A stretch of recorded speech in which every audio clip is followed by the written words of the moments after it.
We got an instant reaction show to the San Francisco 49ers getting the dub in Indianapolis 48-27. Oh boy, old man Rivers came out and he showed that he could still sling it a little bit. But the San Francisco 49ers get out of there with a dub. Brock Purdy, 5 touchdown throws.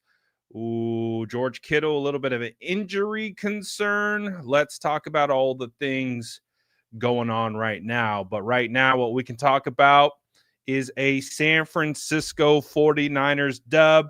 Drop your W's in the chat. Smash the like button. Let's go.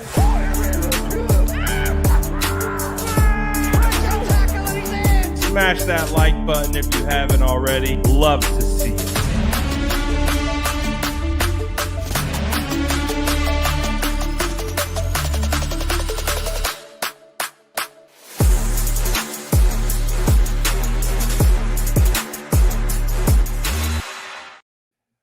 All right, how are we feeling, San Francisco 49er fans?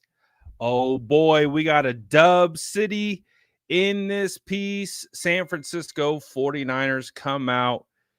Oh boy, go on the road to Indy. And hey, give a lot of credit to the Colts. They played hard. They played like they wanted to win that game. Their playoff lives were on the line. And the 49ers said, not today. Go into town. Take care of business. 48-27. And it was a strong performance by 49ers Brock Purdy. He had one little errant throw there at the end. Was a catchable ball potentially. But ultimately, other than that, honestly, he was absolutely cooking. Shout out to Brock Purdy. He was balling today. You love to see it. Oh, boy, man. What a win. That's a win. You know, although the defense gave up some points, I think ultimately in the end, D. Winters coming up with that pick 6 in the end. It was still a game at that point. They had the opportunity to come back and get in the mix, and they said not today. So, man, what a win. What a good game. Shout out to the San Francisco 49ers for getting it done. Hopefully everything is all good with George Kittle. We'll obviously wait to hear from Kyle Shanahan when he speaks to the media after the game to determine what that situation looks like. But let's do a little quick recap of what we saw from today. Brock Purdy was 25 of 34 for 295 yards, 5 touchdowns, 1 interception, 1 sack given up, passer rating of 126.8. Absolutely balling. So, I mean, honestly, could have had another touchdown on that one to Brock Purdy to the one to George Kittle in that corner of the end zone where Kittle kind of went up with one hand and tried to bring it down. When you look at that pass was perfect. Absolutely beautiful. George Kittle in man coverage, one-on-one. Brock Purdy threw it between only where George could get it. And it was phenomenal. So good stuff all around by the 49ers. And again, honestly, you got to tip your cap to special teams. Special teams played a huge role in this win. You think of the early turnover that Jair Brown had, that forced fumble really changed the early complexion of this game. Obviously, you saw that the Colts had some juice. They really did. They had the opportunity. They came out, they drove down, they scored. And, the 49ers answered back. But for the 49ers to be able to get that ball right after that and then go down and score really put a lot of pressure on the Colts early, and it was a big play early on in the game. But I do think it really did play a role. You had the Brock Purdy touchdown to Demarcus Robinson over the middle. You had Brock Purdy hitting George Kittle over the middle. You had a bunch of different things going on. I mean, you almost had an Eddie Pinheiro 64-yard field goal, doinked it off the crossbar. Man, that would have been so sick if he would have made that. It would have been a career long for him. But again, just awesome performance by the 49ers offense. You know, the defense definitely bent a little bit. They definitely gave up, obviously, 27 points. But I do think when you look at the San Francisco 49ers, the current roster construction and how they're going to win football games, I think it's going to be like this. I think it's the 49ers offense having to score 30-plus points, defense and special teams just making a play here or there. If that's how the 49ers have to get it done, I think that's how they could continue to really be a team that no one wants to face in the playoffs. That's really what the 49ers are becoming. The 49ers are becoming that team where they're going to haunt some people at night. We did a stream. I hadn't done a stream in a while. We did a stream after the 49ers had officially clinched the playoffs, their playoff berth. I think that was with the Lions loss, if I'm not mistaken. I talked about the 49ers and them heating up. They are heating up right now. Obviously, we got to make sure everyone's healthy. We got to make sure everyone's right. But the 49ers are heating up at the right time. Brock Purdy, more specifically, is heating up at the right time. And considering all the time he missed throughout this season, to me, it makes a ton of sense that Brock Purdy is heating up. Finally, I think that's now 5 games in a row that Brock Purdy has been able to lead the San Francisco 49ers to wins. Again, it's been a team effort all the way around. But overall, man, fantastic. It's been a good one. It's been nice. I like it. I like it a lot. I'm very happy with where the San Francisco 49ers currently at, because I just don't think it's going to be pretty no matter any way you want to shape it. I think this is a great point. Defense did stop Jonathan Taylor tonight. You got to give them a lot of credit. I really did think Jonathan Taylor was going to be more of an impact. I thought that JT was really going to go crazy against the 49ers defense. I thought that was a matchup that the Colts are going to exploit.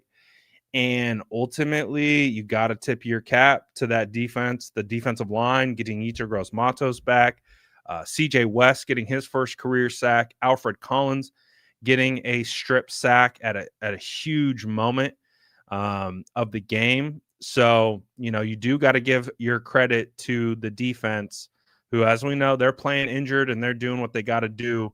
Down, you know, losing Renardo Green, that's another starter that they're out today. Yeah, the pass rush isn't, you know, what we had hoped for when we started this season, but we do know, you know, they're playing with one arm tied behind their back. We get it.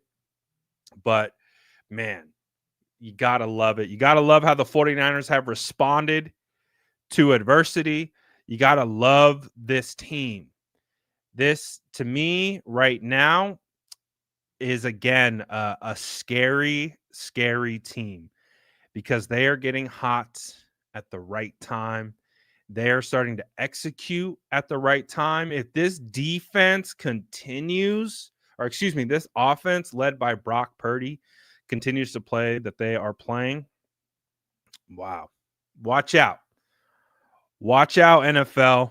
It's gonna, and obviously we got to make sure Kittle's good. Kittle did not return with the ankle injury, so we'll see what the severity is with that. But dude, Jake Tonges, can we talk about that really quick? Was that a touchdown or was that not a touchdown? Um, what do you think about that, Jake? I mean, Brock Purdy doing Brock Purdy things, right? Rolls out to the right, throws a seed down the sideline. Jake Tonges leaves his feet and drags both his toes across the back of the end zone. And he caught it. The only thing, I don't think I have a football around. Yeah, I do. The only thing that I think you could potentially argue is that when the ball hit the ground, it did one of these.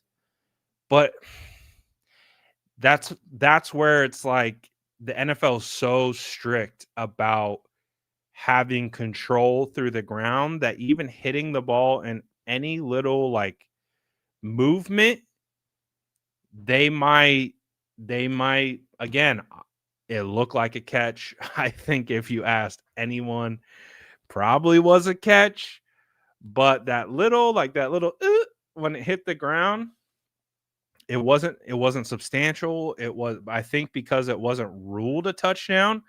I think that's where it becomes a challenge. I think if they ruled it a touchdown, then went back and reviewed it, I think that's where it's just one of those situations where whatever was ruled on the field, they're probably just going to roll with that. So, I thought that was a 99.9% catch. There was a 0.01% where the NFL could nitpick that Tonjes touchdown potentially. But overall, man, what a performance by the 49ers. Feels good to be at this stage. 49ers have clinched their playoff berth. They control their destiny to the 1 seed.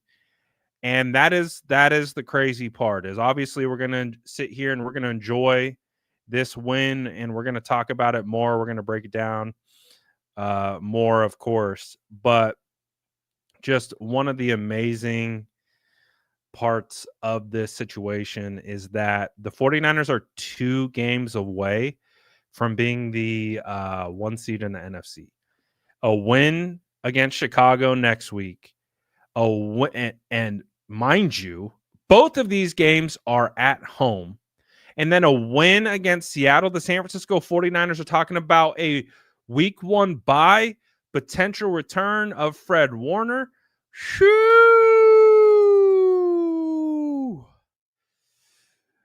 Oh boy.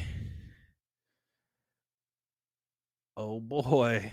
It could get real serious real quick here, ladies and gentlemen. So, I mean, I think it's just crazy how quickly this season has passed. The ups, the downs, the roller coasters. Man, I remember,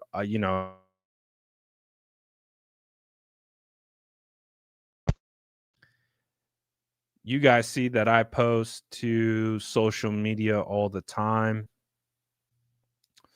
So I see a lot of fan reaction. A lot of 49er fans counted this team out really early on, and honestly through a lot throughout the season. And there were moments I questioned it as well. I'm not going to sit here and say like, oh yeah, I knew the whole time. I think it's natural for any one of us to question, where the 49ers were at one point with all the injuries, everything that had piled up on top of all the PTSD that we all just naturally deal with. But man, oh man, if you stuck through it and you were 10 toes down, feeling pretty good right now. Feeling pretty good. What's my honest take on our D, specifically the secondary? I do think our secondary is a bit suspect at the moment. I do think that they have a lot of moving parts. Obviously, you got Diamador Lenore. Renardo Green did not play today. I'm a big fan of Upton Stout. I think it's just a matter of time before Upton Stout becomes a real problem. I think highly of Upton. I think that he's had an up and down season up until this point, but he's a rookie. So I expect those things from rookies. I don't expect rookies to be perfect. I expect rookies to have growing pains. So not necessarily worried about that. I think CJ West, I think Alfred Collins are proving to be big additions to the 49ers defensive line so far. But back to the secondary, I think Malik Mustafa is showing up all over in the box, especially in the run game. I just think that they really need to secure the back end. With Jair Brown, with Malik Mustafa, obviously Darrell Luter thrown into action today. Gave up a couple plays here or there, but honestly, I think it was okay. Like I think if you can generate just a bit more of a pass rush, just a bit more, just get these quarterbacks' clocks revved up just enough, I think it can help. I think it can help everyone. So we'll see. We'll see what that looks like moving forward. But again, man, I think back to some of like you can go back a couple years, man. There have been teams that have been number 1 in offense, number 31, number 32 in defense, go deep into the playoffs.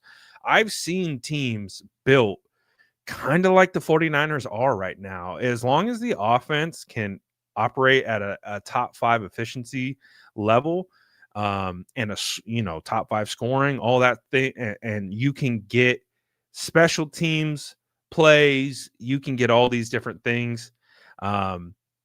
I think that would be solid. Important question in the chat. They said, Brad, did you cut the man bun?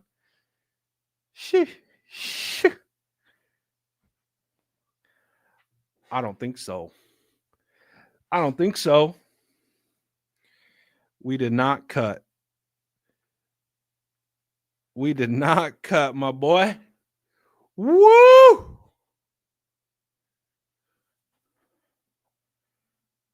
We're going to let the flow go because the San Francisco 49ers got the dub. You love to see it.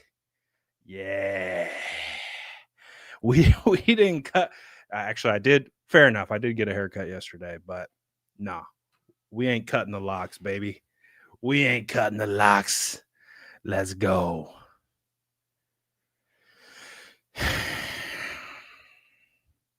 Are you really that serious? All right, I'm going to do something really quick just to get it over with. So today is a big day in this household. As you can see, we have this trophy. Best fantasy player in the Graham family. This trophy has never left my side. This is the first year that my son has played fantasy football. We're in 2 leagues together. He's never beat me. Never once. That's not true. No, you never beat me. I beat you last year. Wait, we played last year? Yeah. Okay, he's been 2 years. Hasn't beat me this year. Don't you knock my play button down. He kicked my ass in the playoffs. And now he's going on to the championship. He gets bragging rights for the whole year. Speech. No. Speech. No. Speech. My dad sucks at fantasy. Hey, yo, get out.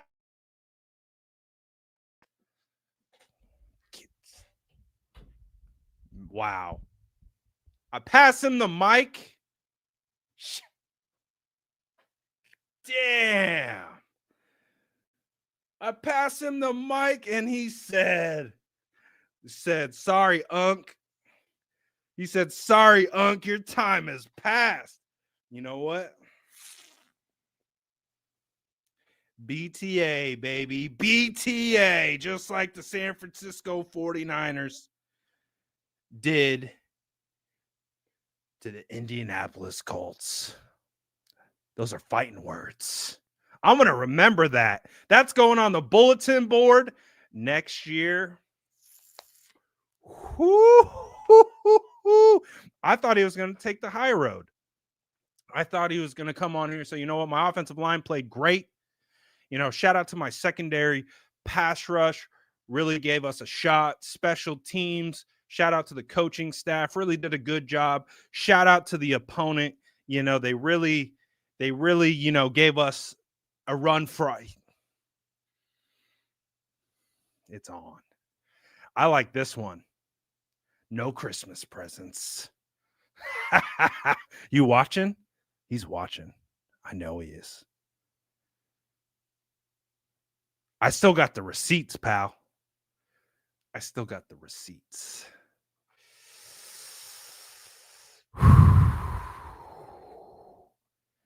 Wow. I can't believe that just happened. He's got something coming. Oh boy. Anyways, back to what are we talking about? I gotta turn my post notifications on so I can see what's happening. I'm waiting for the Kittle update, just like you guys are. Let's see. George Kittle ankle too soon. Uh-oh. Oh, I don't like that. Okay, so according to Kyle Shanahan, it is too soon to determine the severity of George Kittle's ankle sprain. That to me feels high anklish, and I don't like that. Because I feel like if it was minor, they would absolutely tell us if it was minor. So I think that is more like we need to determine the severity of. Oh, gosh. 49ers George Kittle ankle. Let me double check again what they said just to make sure.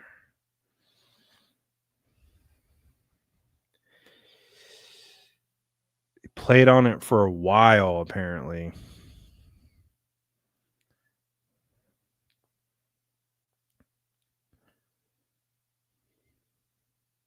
Dang.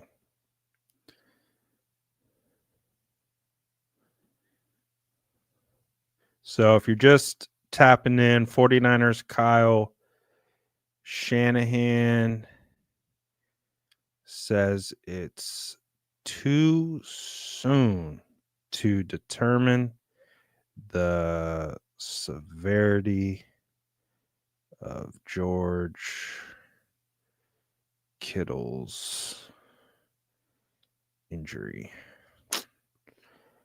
Ooh. So that call tomorrow with the media is going to be one that we're all going to be waiting for, because George is a huge piece of this puzzle for the San Francisco 49ers and what they bring to the table. So we want to make sure that's good. So George Kittle hopefully will be all right. One of the positive things, though, about if George Kittle were to miss any time, knocking on wood, the 49ers have already clinched a playoff spot. So they're guaranteed a playoff spot. So that means they're guaranteed a game in 3 weeks. So I'll just say that if George has to miss any time, he's guaranteed we're guaranteed to have a game in 3 weeks. So if he does miss a game or two, obviously not ideal, but not the worst thing we've seen. So We'll see, man. We'll see.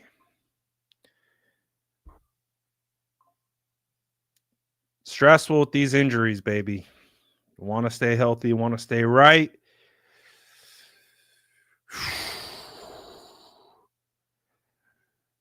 So we gotta see how that goes, baby. So what are they saying? 31% chance for the 1 seed according to ESPN. All right, I like to see it. Like to see it. So I mean, let's get back to it. Let's get back to Brock Purdy, man. I've been biting my tongue on, the Brock Purdy discourse. There's been a lot of like fracturing within our own fan base. A lot of people really took a turn on Brock during that injury time, during all of that. If you guys know me, you know I'm not a gut reaction type of person. I like to take in information just to let things play out. So um with Brock and how he's playing, honestly, I wish I could say I was surprised. I'm not. Um because this is the Brock Purdy that I've watched on tape since 2022. Have there been different variations of that Brock? Absolutely. And we've broken down each variation of that Brock. Injured Brock, super confident Brock, pressing Brock. We have been through the evolution of Brock Purdy and how he plays on the field. I made a tweet. I think he was already injured for a couple weeks. Mac Jones was playing well. A lot of media hype about Mac Jones. One of the things that I had said was, I feel like this is a good thing for Brock because I feel like this will allow Brock to recalibrate a little bit in the sense of a lot of people attacking his game, a lot of people diminishing him as a quarterback. He's not being able to go out there and actually show people with his play on the field. I just think that with everything that transpired and how things went with Mac, I just felt like it was going to put this chip on Brock's shoulder. That wasn't a chip about, oh, I got to prove my contract, or I got to prove that football player, that Mr. Irrelevant, that always counted out, that always, no one paid attention. I felt like that was going to come out, and I feel like that is exactly what we're seeing right now from Brock. And I love it. I think it's phenomenal. And I really think that he's just heating up. He's just getting started. His season is just getting started, and that is the craziest part about this evolution of the San Francisco 49ers. He's now 5 games back, 5 games won. He's in the apex of his year.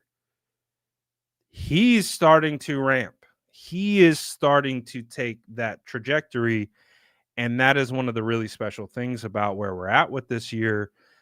And I compared it to the 2023 season when the 49ers started out 5-0. They started out real hot, and then it was kind of like, okay, let's ride the wave. Whereas right now, they are an ascending group. They're going like this because their quarterback is going like that.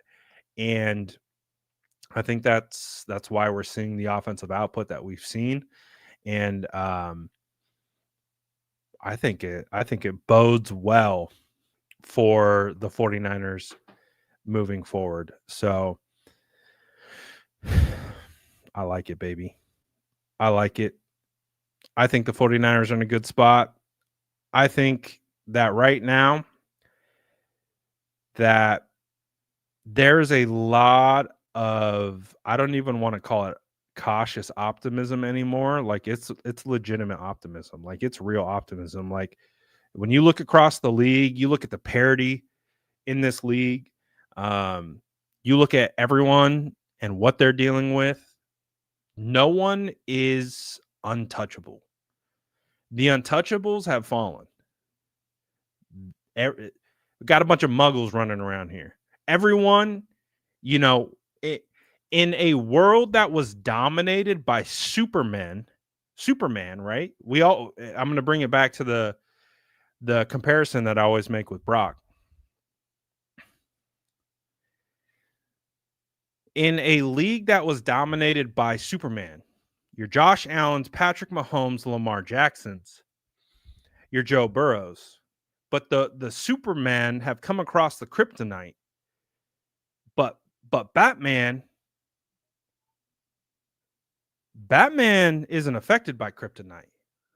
Batman rolls with the punches. Batman is efficient, knows how to work with everything around him. High IQ, high awareness. I think Brock Purdy's built for this time right now.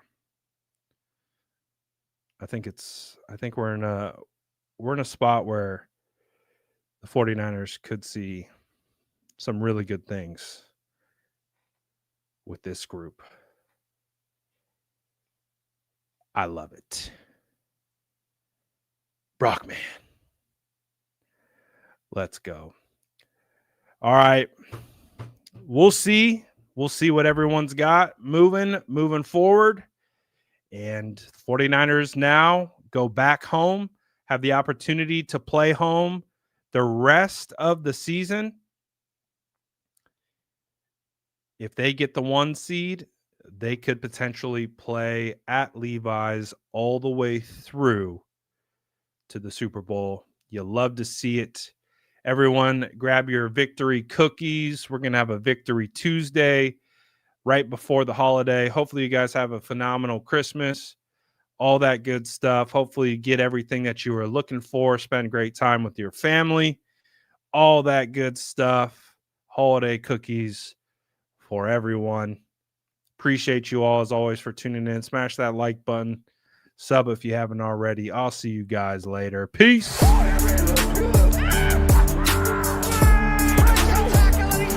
Smash that like button if you haven't already. Love to